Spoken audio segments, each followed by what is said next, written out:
Hello and welcome to the Manchester is Red podcast. My name is Steven Railston and we're recording this episode on a Monday morning. It's 11:15 roughly. 2 days after Manchester United were defeated 2-1 against Fulham at Old Trafford on Saturday afternoon, of course. In today's episode, we'll get into that performance, the good, the bad, the ugly. Look ahead to the FA Cup game against Nottingham Forest in midweek. And then that's about it really. But I'm joined by Samuel Luckhurst, of course, for today's episode. How are you, Samuel? I'm fine, thank you. How are you? Pretty chip. I'm in the sunshine, isn't it? Which is quite rare, but the weather seems to be improving. We know our podcast listeners tune in for our weather conversation, of course. Samuel, look, a disappointing performance, a really disappointing performance. United had been undefeated in 2024, of course. A string of really positive results. They moved up the table. They had a feeling of momentum behind them, but this was another setback. Big setback in the when you get a late equaliser and then there are 9 minutes of added time.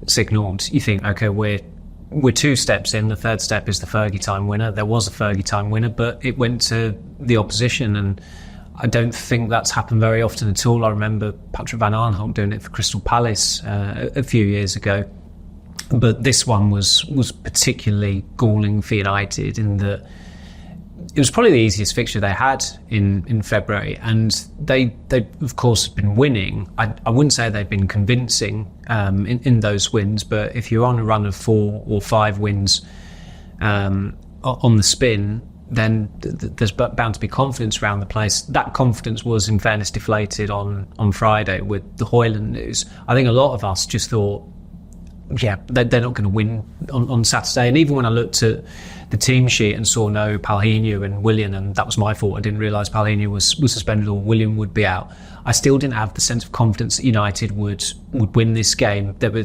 just some selections that you think, well, Fulham can get them there, and Fulham did get them. And we'll get into a hell of a lot about them, but even just this, the way United's approach, it doesn't exist. Their best period of football on Saturday was between the equaliser and Iwobi's winning goal. There was no method to it. There was no structure to it. It was just thrive amid the chaos. It was get swept up in the wave of emotion. I noticed that Garnacho and Fernandes seemed to celebrate the added time more gleefully than the actual equaliser because they thought it was coming. Rich turned to me and said, "It's coming." And at that point, normally your head's buried in a laptop and you rewrite things. But I thought, no, actually, I'm going to prioritise the spectacle here. And even the near misses when Leno made a couple of saves or McTominay pulled it well wide, there wasn't a sense of, United fans were obviously in agony at it, but they knew that there was another chance coming because they felt it was coming. And they've had their late winners this season. They've had their 80-something minute winners this season, but that approach is unsustainable. You could probably only get away with those in a successful season about 5 times, I'd say. United had a hell of a lot of late goals under Sir Alex Ferguson across 20-odd years, but they were spread across 20-odd years. It wasn't something that was happening 2 or 3 times a month or, 2 or 3 times within a 3-month period. And that's been United this season. There has been this element of drama. And when I saw Toby Collier, when I was told that he was going to be in the squad, I thought that's great for him, but there's absolutely no chance he's getting on in today's game because the game would have to be boxed off for him to have the opportunity to become number 250.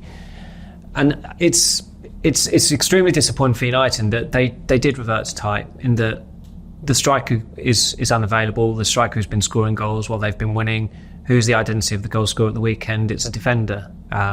Is Marcus Rashford going to hack it up front? No, he's not. The only outfield player who turned up was Garnacho. He was by far and away their best player on Saturday. I thought Onana did all right as well. But apart from those two, it was a really poor, complacent performance as well. You said, obviously, they've had a lot of Saturday 3 p.m. kickoffs at Old Trafford this season, which is what supporters want, but the atmosphere was moribund. Apart from the set of supporters to our right next to the Fulham fans, and they'd only been relocated there because Fulham hadn't taken up their full allocation. So obviously Fulham are rightly revelling in this brilliant win they've had, first Old Trafford win since October 2003, and they were worthy winners, but they didn't even have enough. They didn't have the number of supporters they should have had present for it, which gives you an idea of the makeup of their fan base. And as I said, sometimes these games where it's It's a team that have only won twice away from home. It's a team whose supporters really should be at the rugby. It's a team that are missing some big players. You just too many expected United to win. It doesn't work out. It doesn't work like that with United anymore. They make hard work of it, even when they're making it look easy. They made it look easy for an hour against Wolves. They still needed a 97th minute winner in that game, and this is the problem with them. You look at Villa and you think, okay, they've reacted well to being beaten by United, but they were wobbling. Tottenham are Tottenham. They're prone to wobble. But do you have faith in United to be consistent enough to finish above both of them? No. I think over the last 6 weeks, this podcast has been overwhelmingly positive. But then I think in the second part, we've said, look, at the end of the day, still haven't been completely convincing, because there's been elements of the performances that have been concerning. You look at Villa Park when they lack control. Villa could have equalised, for example. And I mean, the lack of control we keep on talking about this season, they just don't have it, and that's tactical. Me and Tyrone have sat here and talked about that systematic. That's on Ten Hag. You should have control in games, and they just don't. I mean, for the first whistle, there was just a lack of energy. It was pedestrian, it was lacklustre. Yeah, it was really lifeless, wasn't it? And you could see the Fulham goal coming. It was just a surprise that they weren't leading at half-time. They obviously got that goal. And as you said, it took a Fulham goal for United to kind of get a job behind them and get things going, didn't it? And going back to that point about Ten Hag, though, I mean, tactically, that is on him. Because at this stage of I use the word project, I mean, in quotation marks, but he's been here longer than 18 months now. They should be playing a lot better than that, and there shouldn't be tactical, systematic concerns with the manager. No, but there are, and that's a big con in the assessment of him, because Ineos will be doing an audit on him. I think everybody expects, unless they get tonked maybe 10-0 by City at the weekend, that he probably will see out the season. But as a colleague said in the press room on Saturday, Ineos are overseeing all these changes in all these different departments. It's kind of illogical if you're keeping the manager or you're not changing manager. And we're talking on today's the 26th of February. Of course, this date last year, United had a League Cup final. They ended their trophy drought. They were probably third in the league table, I'd have thought. They'd beaten Barcelona 3 days earlier. The peak then, didn't they? Because that season... That was the peak. Yeah. They were absolutely going in the right direction. Ten Hag said that again on Saturday. And this is the problem with these defeats. They're compounded by some very, very peculiar sound bites that he comes out with, where he's a bit detached from reality. And that wasn't the case last season. If they won, he'd be constructively critical of them. And he has been a couple of times recently. After the Wolves game, I think in particular, he was lamenting the failure to be further ahead, and he did so a little bit at Luton as well. But it seems like he's way more positive when they lose now, and I don't get it. I mean, is that just pressure, though? Surely, I think there's an element of that probably comes into it. But also, United fans aren't stupid. They've experienced one delusional Dutch manager before, and unfortunately there are parallels with Louis van Gaal in that sense. And look, Ten Hag is by no means a Van Gaal acolyte. If anything, he'd like to be as distant from him as possible. But at least with Van Gaal, as staid and soporific as the style was that season, they were doing what he wanted. With United, we don't know what the plan is, and it's noticeable he stopped saying stick to the plan since that Brian Gunn's Twitter account did a hilarious montage of the amount of times he'd said it. And it's just as well because nobody knows what the plan is.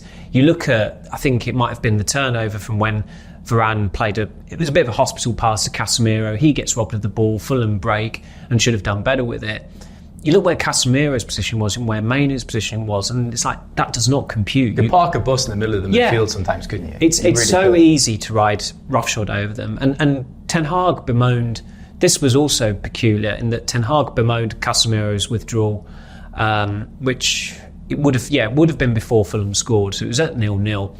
He came off with a head injury, and he said they lacked stability there. Well, they did have a defensive midfielder on the bench if he wanted stability, and it was a defensive midfielder he'd also signed and had also played for him at Utrecht, but in the end, Sofian Amrabat was unused. But the notion that Casemiro was providing stability was baloney. As I said, Fulham were bypassing him as much as Wolves were at the start of the season. And again, that is on the manager. Yes, Casemiro, his form has dropped off hugely this season. He's conceding daft fouls. He was lucky not to get sent off at Luton.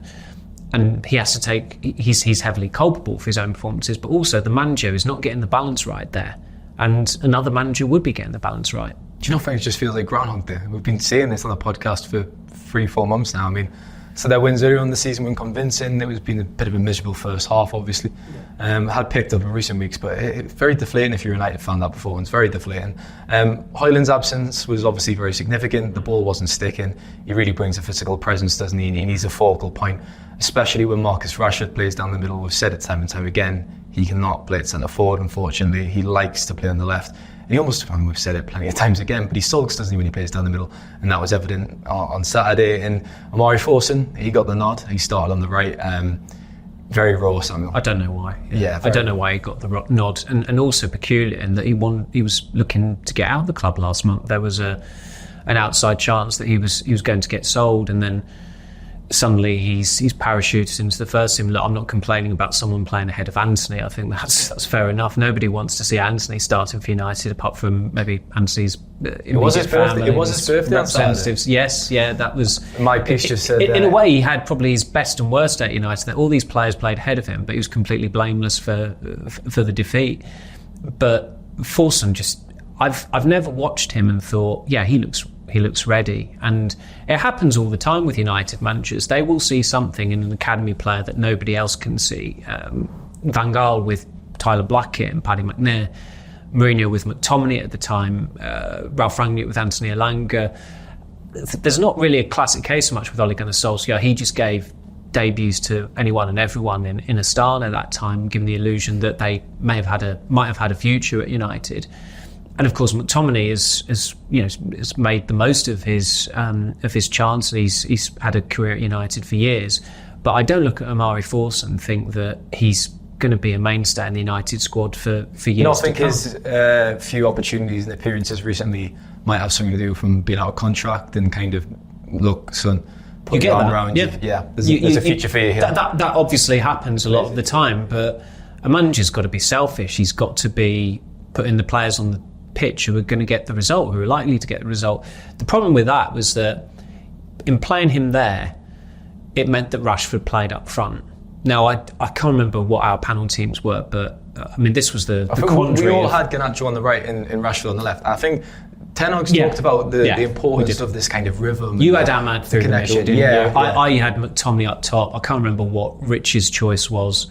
They've been excellent in those positions. Rashford on the left, Garnacho on the right. Well, maybe not Rashford. Excellent. That's a bit hyperbole there. But you know what I'm trying to say. The good results have came when those players have been in those roles. So it made sense to keep those players in those positions. Yeah, but in fairness to Garnacho, whose attitude is not a problem, ironically, for someone who was late to a meeting in pre-season in 2022 and then didn't play at all on that tour. If you play him on the right, he tends to play well. If you play him on the left, he's even better, because that is his best role. I didn't think he played well at Luton, but he tries his heart out. He was, as I said, he was the best player at the weekend. There were four yellow cards for Fulham in the first half, and all of them were for fouls on Garnacho, which said it all. And the thing about Rashford that I find really frustrating on behalf of United fans, that going back to pre-season, someone very, very high up at the club was talking about Højlund, and that he wouldn't start every game. He'd play some games. Rashford would play some games. I'm thinking this is a problem for a number of reasons. One, you're paying a lot of money for a striker who is essentially going to be rotated. You're planning to rotate him. Two, you think Rashford is going to cut it at centre forward. He's not. Three, you've completely discounted Antony Marshall, which is fair enough, but he is on your books, and if he's that scorched earth, shouldn't you be looking to proactively sell him, even though there's a very, very small window? Because it's easy to forget he was fit in August. I think by that point, they could have possibly done something. He was actually fit for most of the season. He was actually on the bench, because when we discussed this, we said, ironically, he's actually been available. Until early December, But in the summer, of course, he was rehabilitating from his injury for most of it. But I think from the first or second game of the season, he was in the matchday squad, because you had the Roy Keane, that great quote at Tottenham, didn't he? That Antony Marshall's coming on, you might as well put on Norman Whiteside or Frank Stapleton, which is a very fair comment at the time, and it's aged well as well. But they started this season with essentially one striker who also started the season injured, Højlund, of course. And then you factor in that he's 20, he's callow, he's going to need time. And it's unfair on him, and he's going to be overburdened, overtaxed. And unfortunately, as most players have at United, he picks up injuries. And this is the other con in terms of not bringing in a proven striker. Harry Kane's not missed a club match through injury in 3 years. Højlund's had 4 separate layoffs already this season. I'm not saying that's all on him. It's not. Sometimes these things happen. A back fracture must have been a freak muscular problem. You have to look at the fitness staff, because I think that they're not doing their jobs well enough. Muscular problems should always be avoidable.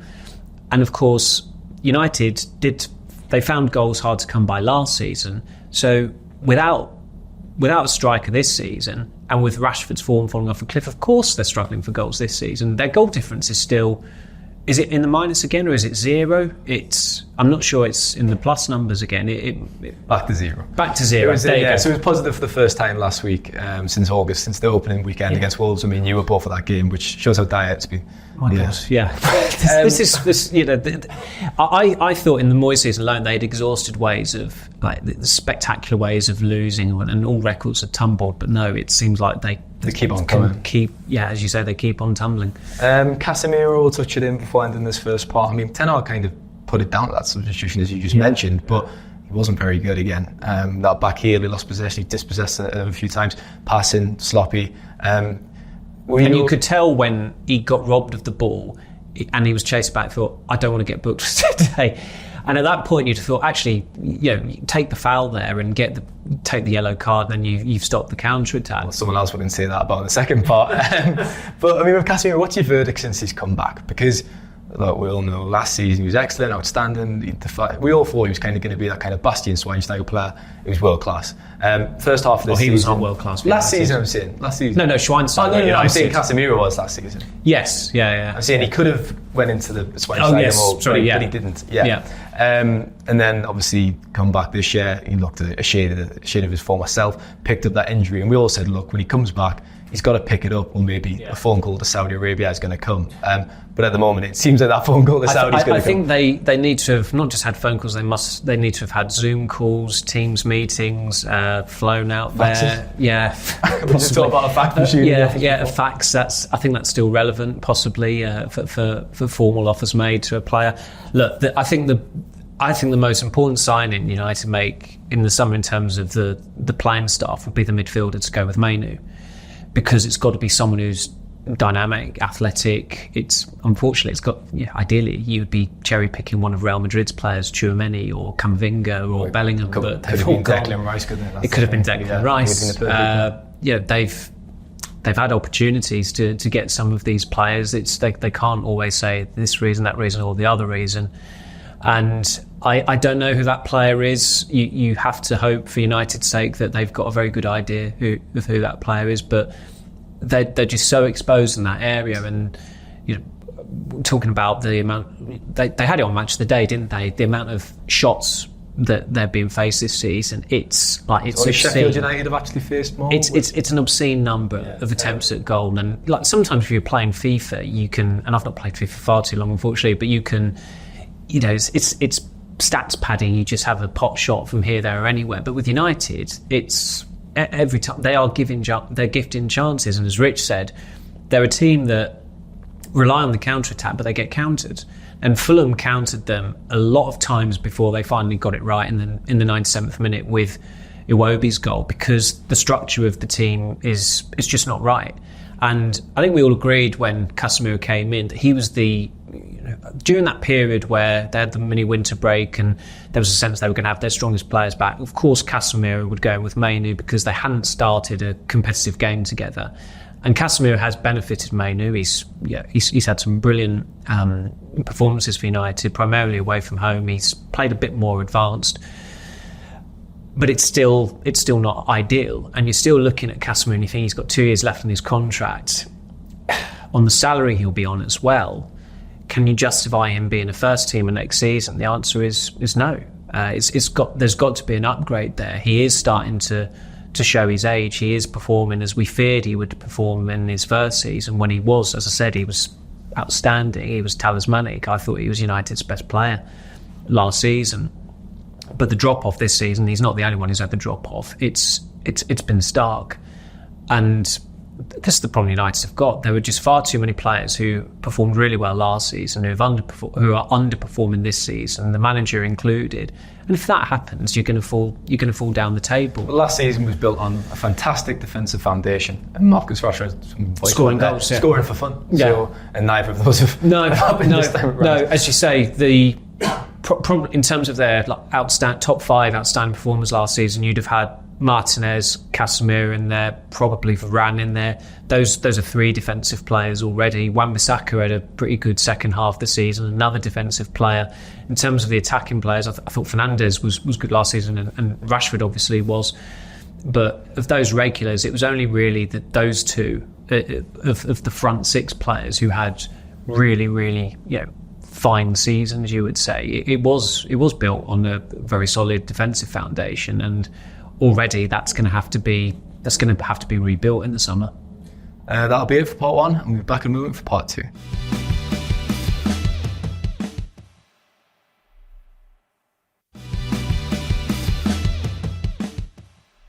Welcome back to part 2 of the Manchester is Red podcast, and we're going to get a bit into more of that performance and what went wrong at the end with Harry Maguire, I guess it's fair to say, because he comes up 89th minute, scores that goal. It was a striker's finish.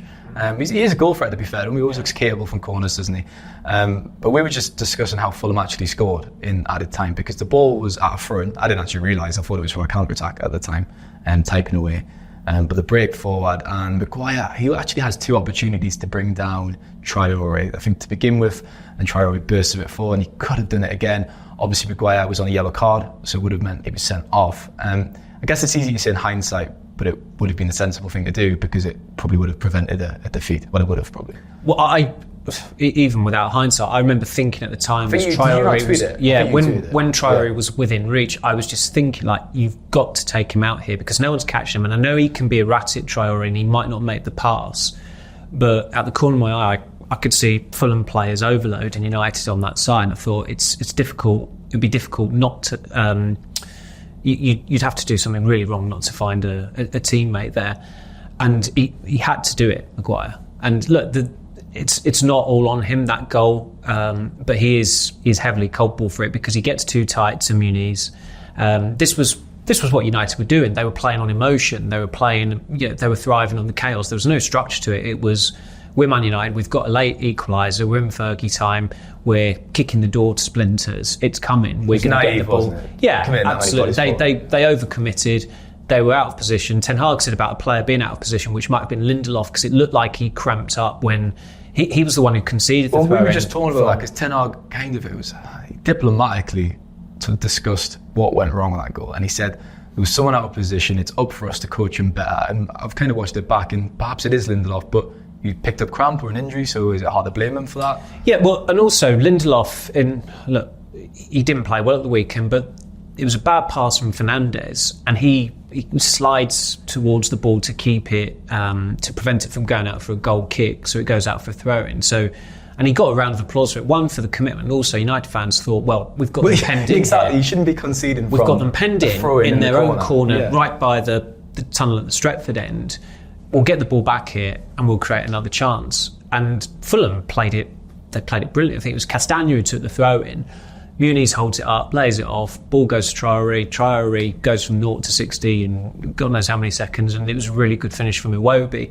But this happened against Wolves. Wolves scored a similar goal when they equalised to make it 3-3 at the start of the month. So United's month has been bookended by them conceding identical goals. They got away with it at Wolves because of the brilliance of Mainu with that winning goal a couple of minutes later. They didn't get away with it on Saturday, and that kind of encapsulates them in that they're that erratic, and the 5-game winning streak gave the illusion that they were on they were now consistent, and we all had the sense that the performances just didn't marry with the results. Like Wolves, they were brilliant for 45 minutes or an hour, but in the end they need a 97th minute winner.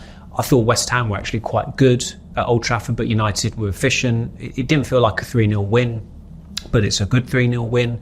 Villa battered them, and they'd have rued getting a point from that. Never mind, ended up losing it to United.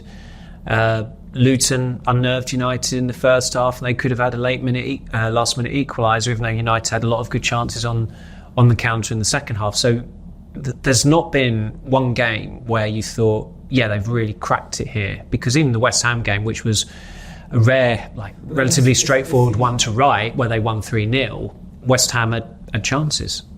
Which performances have been the most dominant? I think of Chelsea at home, at Old Trafford. That was probably, from start to finish, the most dominant. Chelsea had five really good chances. Even then, I remember, we said in the podcast it was a great performance, but Chelsea could have. Sterling missed a big one, didn't he? It was a chance. Broja hit the post in added time, I think. Yeah, they're still conceding a worrying rate of chances, even when they're playing well. It's worth mentioning Antony.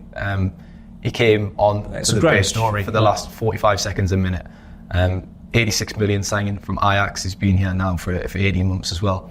But he's getting overlooked for Omari Forson and Ahmad, who are 19 and 21 respectively. That is his low point, surely, Samuel. That is as bad as he gets. Yeah, as I said, he had a dreadful day, and he had a good day in that there were 3 players essentially ahead of him playing on the right wing now. But you couldn't blame him for that defeat at the weekend, and that was the only positive for him. But when Ten Hag is doing that, look, in fairness to Ten Hag, he could have been doing what he was doing at the start in the first months of the season, when he just played Antony regardless because he was his man. Then he realised that I can't justify this anymore, and look, he's been bold enough to say, look, I don't, even though he's come in on my watch and we spent this money for him, if he's not up to it, I'm not going to play him. But you've got to make the right call in terms of who does replace him, and he's not done that with Forson. So unfortunately for Ten Hag, that call was undermined, because a lot of fans would have said, oh good, the majority of predicted lineups on Saturday morning would have had Antony in them. Antony on the right, Garnacho on the left, Rashford up front. And of course Antony doesn't start. I think that would have generated approval from United fans. But then it was undermined by Forson coming in. I thought Ahmad did all right again when he came on, but that was the first time we'd seen him since the Forest game, and that was in late January. So it was almost 2 months since he'd last played, and he's only missed a couple of games through illness, I think it was. So it obviously throws up the question as to what happens on Wednesday, because they're going back to Forest, and Antony was cheered off that night. Ahmad came on, did quite well. Do you put Antony in for that game? I don't think anybody would want to see Antony in for that game, but also you can't be starting Omari Forson. Is it past the point of no return with Antony?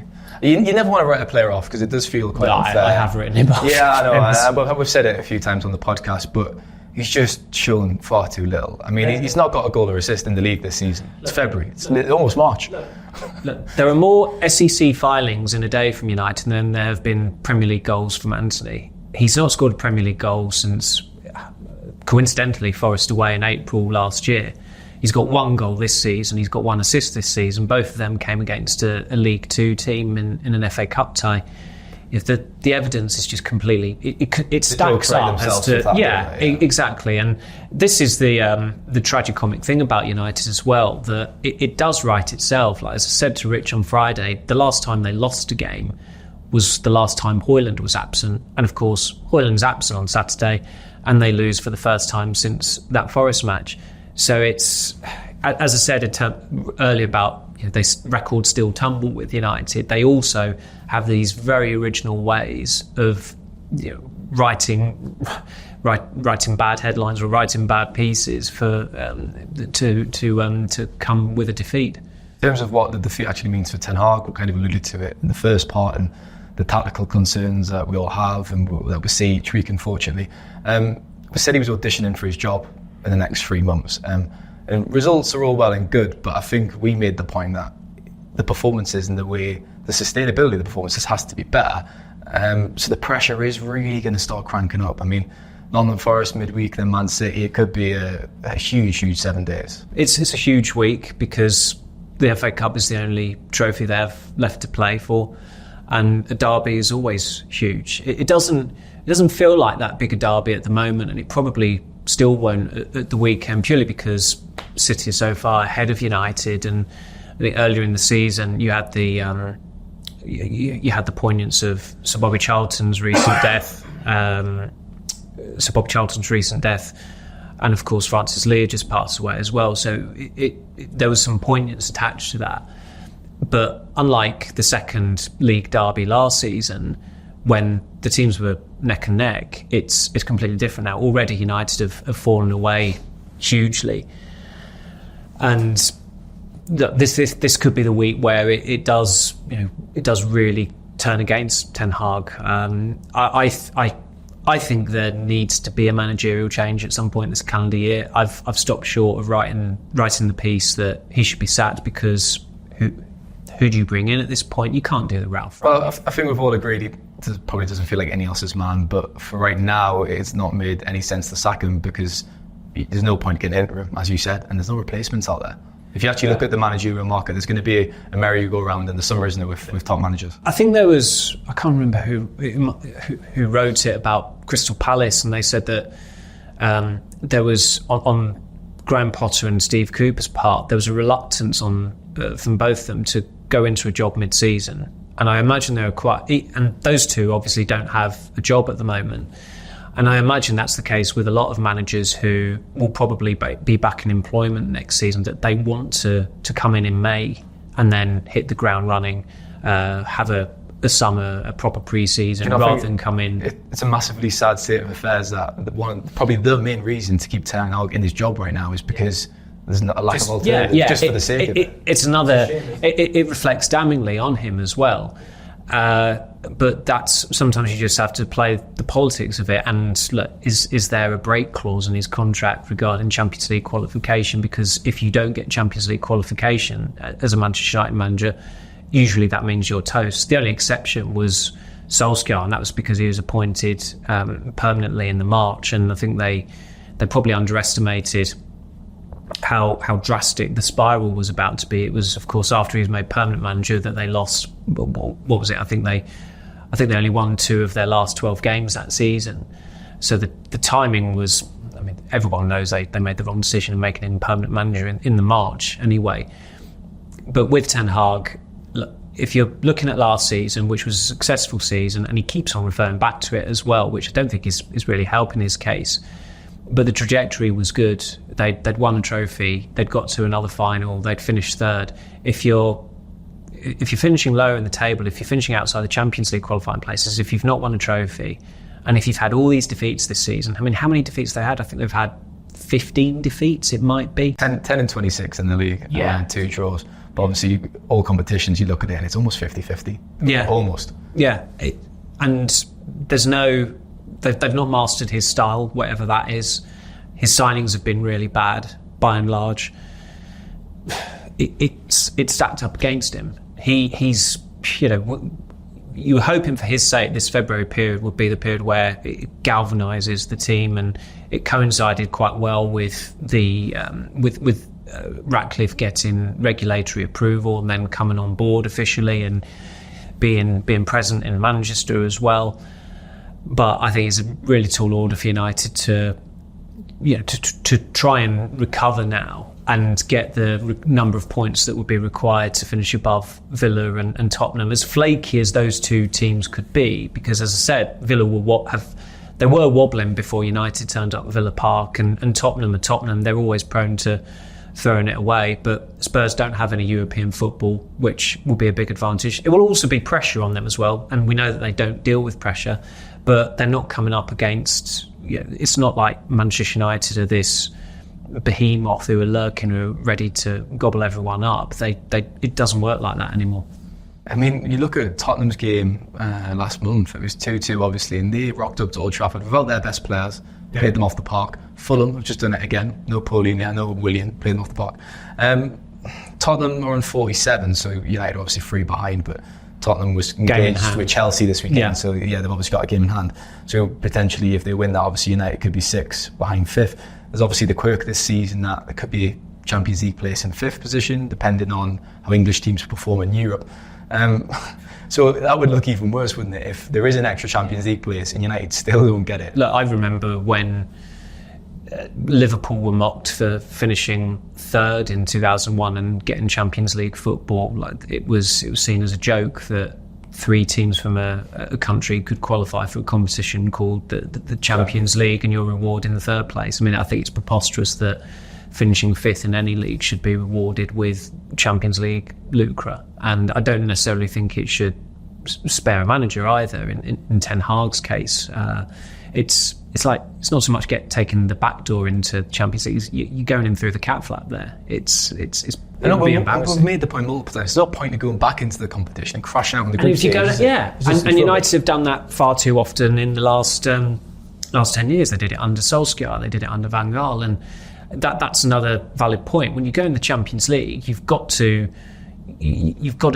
have the belief, and also fuel the supporters with the belief that you can do something in it. You didn't have that sense. You just didn't have that sense with United going into the competition this season. You know, it was a testing group when the draw was made. I didn't think that they would.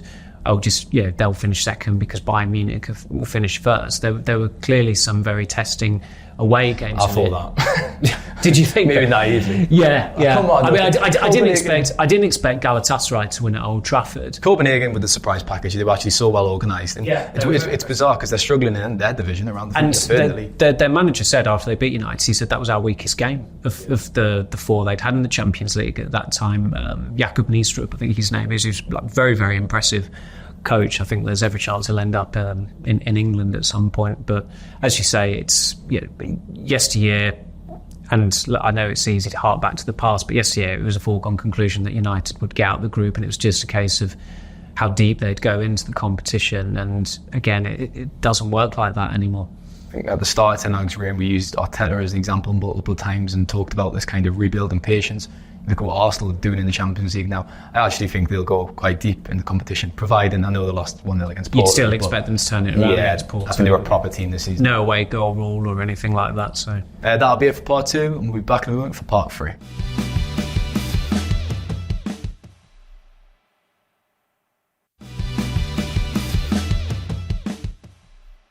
Welcome back to part 3 of the Manchester is Red podcast. Now, just a quick shout to Rich and Tyrone's podcast with James Weir, former United player, of course. He's got a fantastic story. Played a bit under Van Gaal, left the club, played for a few other sides, and he eventually ended up in Eastern Europe, I believe. But he came into MEN's offices and did a sit-down interview with Ty and Rich, and that's going out on Wednesday in the midweek episode. So make sure to check that out. It should be very good. Samuel, back to the football. Obviously, FA Cup game on Wednesday, Nottingham Forest. Big game, huge game because of the loss at the weekend. Regarding changes, personnel, I think obviously striker is another talking point, isn't it? Would you play McTominay there as you did with... Did you have him as striker? I did. Did you have a right back? I did. This was a right back originally. This was you obviously tempted fate before the Hoyland news that you what a stupid comment. Basically, for the listeners, we do a panel as we talk about quite a bit, which is our personal 11, not the predicted what 11. We'd like to see. But I'm in charge of actually putting the players in. And on Friday morning, I put messages in. There won't be any team news. It all looks set. And then, I mean, Rasmus Højlund. Maybe I'm to blame for his muscle injury. The one injury they could not afford, yeah. Who are you going to play up from? Who would you like to see? Well, I had originally had McTominay down at right back, and then he went up front after the Højlund news, which just gives you an idea of the pickle United are in with some of their injuries. But I would start him probably up front. I mean, Rashford is playing by default at the moment, starting by default. He obviously scored a lovely goal against Wolves, perfect timing after the Belfast trip, and he's not kicked on. And I think there've been certain players who people have thought they're doing well. They're not. Harry Maguire has not. He's not really been doing well. He's had one good game against Aston Villa. He did all right against West Ham, but he gave them 2 chances. He was hooked at half-time against Luton. At the weekend, he was culpable for the winning goal. It's been mixed at best for him. With Rashford, he scored 1 goal this month. He's got 5 goals this season. If United had a much stronger attack, he wouldn't be starting. But yeah, Ten Hag chose to have a thin attack because he doesn't use Pellistri, and when Pellistri did start, he didn't look up to it. He's underused Ahmad. Look, I think we all know that Rashford will start on Wednesday, but it's it's almost getting to the point where maybe it's worth another question at Ten Hag's press conference as to what's going on there, because he's not kicked on at all. Will he not just use his default answer when he says the goals will come? He's getting in the repetitions because there's been a lot of questions on Rashford this season. Well, it was interesting on Friday because there was a bit of back and forth about the striker situation, and Ten Hag called a colleague of mine naive. Who asked that question? It was James Ducker. Right, yeah. Saw the clip. Obviously, the press conference video is out there, and I think certain voices are recognisable. But he was obviously making the point about not signing a second striker, and I have some sympathy with Ten Hag there, in that it was never going to happen in the summer. They were never ever going to sign another striker after. They were always going to invest big in a striker. And that was obviously Højlund. They were never going to get anyone else in because Marshall, as Ten Hag said, was effectively prohibiting them from doing that because he is a striker and also he's on big wages. So you can't have 3 number 9s there. A mate of mine who was at the game, is a season ticket holder, he was trying to convince me on Saturday that United need 3 strikers. I said, look, I don't think even National League teams have 3 number 9s these days. That's not the way clubs operate, and I don't think they should operate that way. It's absolutely have 2 of them. But obviously, Ten Hag was giving us this spiel about it, and I agreed with most of his points because we saw it coming at the time. I wasn't agreeing that they didn't sign 2 strikers. I thought that's what they did need, and of course Ten Hag wanted one in January, but that was a no-go because of FFP and profitability and sustainability rules.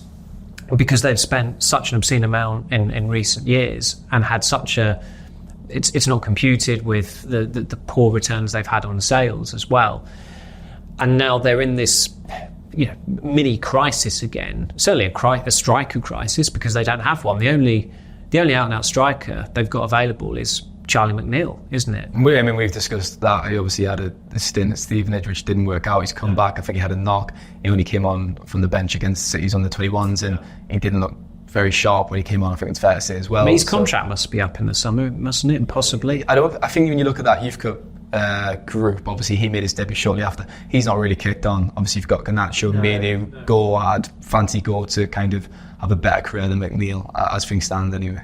Yeah. But look, I think Ten Hag has got to be creative, and he's used that word before regarding selections, and he wanted to be creative with Forson. It didn't work out. Casemiro's headed. Look at Ahmad though, right, Samuel? Last season, fantastic look, right? I mean, Forson, a few appearances in pre-season, didn't really impress much. How's he getting? Training performances have a lot to do with it, and Ten Hag sees the players more than we do. Yeah. But based on last season alone, Ahmad should be getting a chance. And especially because we're looking at this now and thinking, right, if he doesn't, he's going to be out the door shortly. Because Ahmad's looking at that and he's getting his nose turned up at it, and he's thinking, why am I not playing? I think sometimes the manager probably has to take a step back. It's for their own benefit and just look at I don't like using the word, but look at the optics of it. Like, should I be using this Very Jake Humphrey of you there. I know, yeah. Should I be using this raw kid over someone who cut it in the Championship last season, which is seen as quite a good gauge of a player who might be able to hack it in the first team and who showed some promise against Forest a couple of months ago. And then he's obviously thinking, well, this is a player who I've hothoused here in Forson. I've given him his opportunities and I'm developing him, and I think he can do something. And look, it didn't come off at the weekend. And I think it was obviously it wasn't going to come off. I'd have been surprised if Forson had really impressed, just because I've not been particularly convinced by him when I have seen him play. And of course, friendlies are not a reliable gauge of a player's qualities or worth. But it is strange that here's a player who was punitively substituted against Borussia Dortmund in Las Vegas because he was having run-ins with Dortmund players, and a player who was open to leaving permanently last month, and then there he is starting in a really important Premier League game. It's odd. I probably, it's not going to happen, but I would like to see Ahmad get fulfilling minutes, meaningful minutes in a United shirt. But there's so much at stake this week that, in terms of like, do I think it will happen? No, but should it be considered? Yes. I don't think Lindelof at left back, I mean, it almost makes you weep, really, on behalf of There's no other options, though, that's the thing. Well, I'd rather have Lindelof there than Amrabat. That's what I said in my panel. I know it's boring. But I was discussing this with Rich, and I've said this before, but it's in the film Argo. They're trying to come up with a solution to get the Americans out of Iran, and it's like, this is the best bad idea we have, and they are in the Argo situation again. They've had 6 players play at left back this season. We counted. I think it's Shaw, Reguilon, Lindelof, Amrabat, Wan-Bissaka, Dalot. And of course, he doesn't want to lose Dalot down the right, because I thought he was poor at the weekend, but until then he'd been doing quite well at right back. But I think it has come to a point now that if you are to play Lindelof, just play him at right back, because he's right-footed. But then again, he came off with cramp or an injury at the weekend. Yeah, it looked like Casemiro had a head injury. So I think there'll be some revealing team news from Ten Hag at Carrington tomorrow lunchtime. I mean, we know what McTominay is, we know what he can do, and he's in fantastic goal-scoring form, but with Ahmad, we don't know where his ceiling is, and I'm intrigued to see I don't think we're going to find out, unfortunately, at United, but I'd love to see him up front in the FA Cup game. It would be a big call or something in the derby, obviously, but I think for the FA Cup game, it would make sense for me. Well, having said that, like, Forest have got quite physical defenders, and I would think we'll pit McTominay against them. Yeah. I mean, this is the other thing. Like, I think. But then he's played in the Championship and he was still scoring loads of goals. He was. It's a physical division. I think you just got to give him a chance. Yeah. Ironically, I actually thought he should have went alone this season until he got his injury. I was leaning towards that way. But but now he's back and you've got him in the squad. I think you've just got to play him. So it'll be interesting to see what he does. Nottingham Forest are obviously struggling in the Premier League. Nuno's Espirito Santos came and took over. Their results have been mixed. 4-2 against Aston Villa at the weekend. Went 3-0 down, 3-2, 4-2 in the end. But I mean, United have a very good record against Forest. They've won every game since they've came up back to the Premier League. Forest have? Yeah. Oh, no. Close. Go on. Forest, obviously. It was only 2 months ago that Forest beat them. A lot's happened since, don't worry. That was Forest's first win against United since 1992. Yeah, I think just marked that performance out of my mind. The Kobe Mainoo game. Just rubbish. Yeah, taking them off. Forest have got some mercurial players, I think it's fair to say, and that if United were on song, you'd have utmost confidence. Even if United had won unconvincingly at the weekend, you'd have utmost confidence in them beating Forest away in the cup. But I know it's a cliche. The Carabao Cup game of Forest, that was just a non-event. It's not an event. It was, 5-0 in aggregate in the end? It was just so comfortable. Yeah, it was over after the first. I don't think we're expecting that to win tonight. No.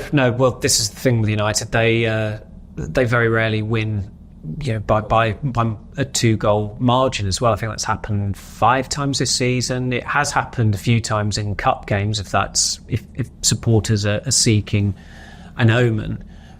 But they've not convinced twice against Forest this season. Even when they beat them back in August, they were 2-0 down after 3 or 4 minutes in that game, which is another game that you think back how far ago that was. It was so long ago that Jadon Sancho actually played in it, and it's entirely in keeping with how they've been performing recently and how their season has gone. In some ways, it's kind of, even though it's only the 3rd game of the season, it somewhat set the tone for it.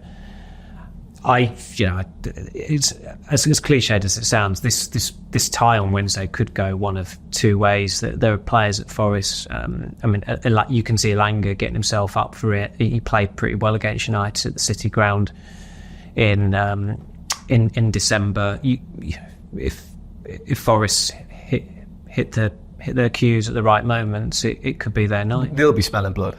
They really will, and they've got. Morgan Gibbs-White, he's a wonderful player. Yeah, you're right, Elanga's been playing well, and he'll definitely be up for the game. They've got the pace and the kind of dynamism to hurt United, don't they? Really. It depends on the team Ten Hag picks. But we know surely what the team's going to be. Really? Well, roughly. Well, it's going to be very similar. Casemiro and Lindelof. I think he'll be fit from his comments. I think Casemiro will be fit from Ten Hag's comments after the game. If Lindelof doesn't have a knock. I know I've contradicted myself there with the uncertainties, but I think both of those players will be. So you think I think the only contentious point is up front. You think he'll be one change for someone for Forson? Yeah. That's why. Well, we'll see come Wednesday. We shall. Yes. I'll get a message off you. No. I don't think it's a ridiculous prediction. What else can he change? He's surely not going to start Eriksen or Amrabat in midfield. No, well, it went a bit under the radar, but Eriksen was so bad. He has been for a few weeks, hasn't he? He's been a bit he's not played for weeks as well, which, okay, you can afford him that, but his legs are gone. He's under contract until next year, but you would also be looking, is there a way of getting him? Well, there was talk of some Turkish interest, wasn't there, in January, and I can kind of see that happen. Or maybe a romantic turnaround. You get quite a lot of flyers from Turkey. He kind of fits the profile, like over the hill Premier League player. There are plenty of them in Istanbul, never mind Turkey. It's a shame again with him because I think he had a good first season, but apart from that second half against Copenhagen at Old Trafford, I'm struggling to think of a really, really good performance he's had for United this season. But as you alluded to, it could just be the one change. I would certainly, I'd be hoping, if I'm a United fan in that away end tomorrow night, I'd be hoping for more than one change on the back of that performance at the weekend. What would they be? What was it? Genuine question. Anyone but Lindelof at left back. I agree. You'd ideally like to make changes, but what are the alternatives? And especially after especially after a defeat to Fulham, you want to see changes, but it's probably just going to be one of them. Dalot at left back, Willy Kambwala at right back. I'd rather have Lindelof at right back still than Kambwala. Right. Your quote about the film, the best way. It is the Argo. We are kind of like remaking this is a bad remake of Argo here, but the mad thing is, you look at United's bench at the weekend, and it's not inexpensive, it's not inexperienced either, bar Toby Collier, of course. And if a manager is there to be creative, and look, when Benjamin Mendy got injured all those years ago after City spent 50 odd million on him, Pep Guardiola has since got by without an out-and-out left back. It feels like he made Zinchenko into a left back, and again, Rich and I, this was half joking. We were like, well, this is Antony's true calling as a left back. I don't even want to entertain this point. You both kind of mentioned it last week. I'm not entertaining playing Antony at full back. And I think on that bombshell, as Jeremy Clarkson says, we'll leave it there.